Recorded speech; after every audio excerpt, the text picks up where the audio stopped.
안녕하세요. 제가 여지껏 살아오면서 평생 처음 겪어보는 상황으로 인해 멘탈도 다 날아가고 정말 많이 힘이 들어서 이렇게 사연을 적게 되었습니다. 한동안은 넋이 빠져서 아무 일도 못하고 정말 송장처럼 지냈습니다. 아무에게도 말할 수 없어 인터넷에 글을 올린다는 사람들의 심정을 이제야 알 것 같네요. 그럼 지금부터 제 기가 막힌 사연을 들려드리겠습니다. 우선 저는 1년 전 맞선으로 만나서 다른 사람 맞선 당시 그 남자는 35살, 저는 32살이었습니다. 둘 다 혼기가 가득 차 있는 상태에서 이루어진 만남이라 결혼 얘기는 연애 초반부터 자연스레 나오더군요. 좀 이른감이 없지 않아 있었지만 둘 다 나이가 나인지라 크게 이상하다는 생각은 안 들었어요. 오히려 그 사람과 저와의 생각이 비슷했기에 더 편했다라고 할까요? 생긴 것도 평범하고 멀뚱한 복장의 매너도 좋아서 첫 만남부터 호감을 느끼게 되어서 교제를 시작하게 되었죠.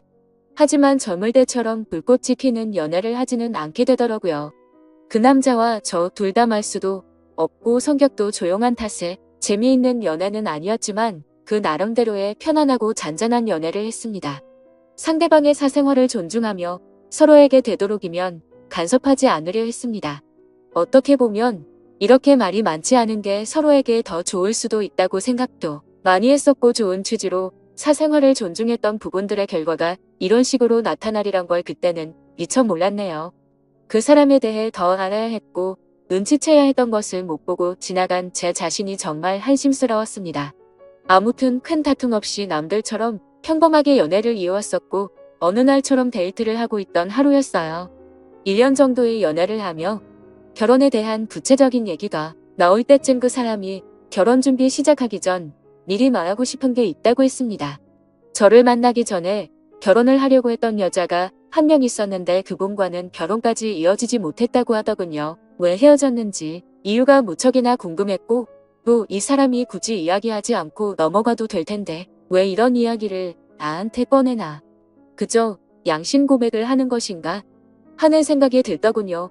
나한테 얘기하는 게 양심 고백의 이유 말고 혹시 또 다른 이유가 있는지 물었습니다. 한참을 고민하길래 기다렸습니다. 고민하는 시간에 비해 돌아오는 대답은 짧았습니다.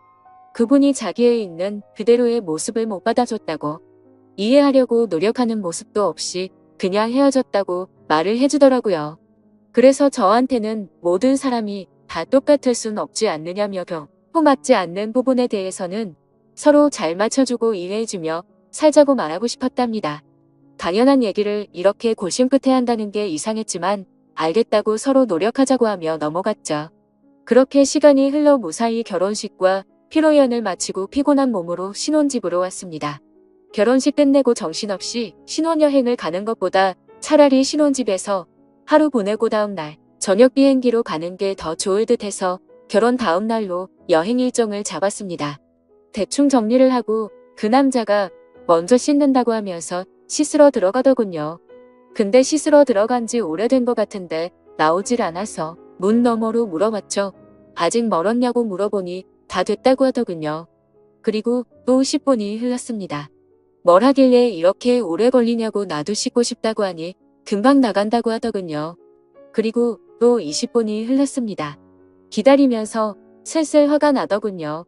지금 들어간 지 1시간 다 된 것 같은데 무슨 일이 있는 거냐고 물었더니 기계적인 목소리로 이제 다 했으니 나간다고 대답해서 저는 얼른 씻고 쉬고 싶다고 말했습니다. 그로부터 또 10분이 지났습니다. 정말 별의별 생각이 다 들었습니다. 혹시 하수구가 막혔나? 제 성격이 조금 급한 부분도 있던 터라 도저히 이해가 가질 않았죠. 하지만 말을 걸면 바로바로 대답을 하기 때문에 어디 미끄러져 다친 건 아닌 거 같고, 아님 신혼 첫날 밤이라고 무슨 이벤트를 준비하는 건가 해서 화를 누르며 또 기다렸죠. 결국 인내심은 한계에 도달해버렸고 끝끝내 참다 못해서 문을 벌컥 열고 들어가 버렸습니다. 그런데 제 눈앞에 펼쳐진 광경에 너무나도 충격을 먹어서 얼음이 되어버리고 말았죠. 그냥 그때 느꼈던 감정을 어떤 말로도 표현할 수가 없을 정도였습니다. 화장실 안으로 들어가 보니까 말로 표현 못할 만큼 이상한 복장을 하고 있었고 한 손에는 어디서 구했는지도 모를 이상한 걸 들고 변기 뚜껑 위에 쪼그리고 앉아 있더라고요. 뜨거운 물을 계속 틀어놨는지 안경엔 김까지 서려 있어서 더 충격적이었죠. 솔직히 처음에는 이 상황이 이해가 되지 않아서 한참을 멍하니 서 있었습니다. 그러다 정신이 들어 소리소리 지르며 뛰쳐나와 그 길로 곧장 친정집으로 도망갔습니다. 몸이 사시나무처럼 떨리고 돈도 없어서 택시기사님 핸드폰 빌려서 엄마 보고 나와 달라고 했죠. 엄마와 아빠 남동생은 저한테 둘러앉자 도대체 무슨 일이냐고 다그쳤지만 한 시간 동안은 울면서 아무 말도 못했습니다. 시간이 지나고 차츰 마음이 가라앉혀지고서야 일단 나를 보호해주는 가족과 같이 있다고 생각하니 조금 안정이 되더군요. 그때를 다시 생각하고 싶지 않았지만 정말 어렵게 그 상황과 그 얘기를 꺼냈습니다. 얘기를 듣고 아빠는 바로 그 나쁜 자식의 부모님께 전화해서 상황을 알렸고 엄마는 저를 껴안으며 같이 오시고 아빠랑 남동생이 그 자식 가만두지 않는다고 신혼집에 찾아갔죠. 하지만 혹시라도 무슨 상황이 벌어질까봐 저와 엄마도 뒷자리에 타서 같이 가게 되었습니다. 너무 무서워서 조심스레 문을 열었지만 신혼집에는 아무도 없던 상황이었고 그 집에 제 물건이 있는 것조차도 역겹다고 생각해서 대충 제 집만 챙겨서 다 같이 본가로 돌아가게 되었습니다.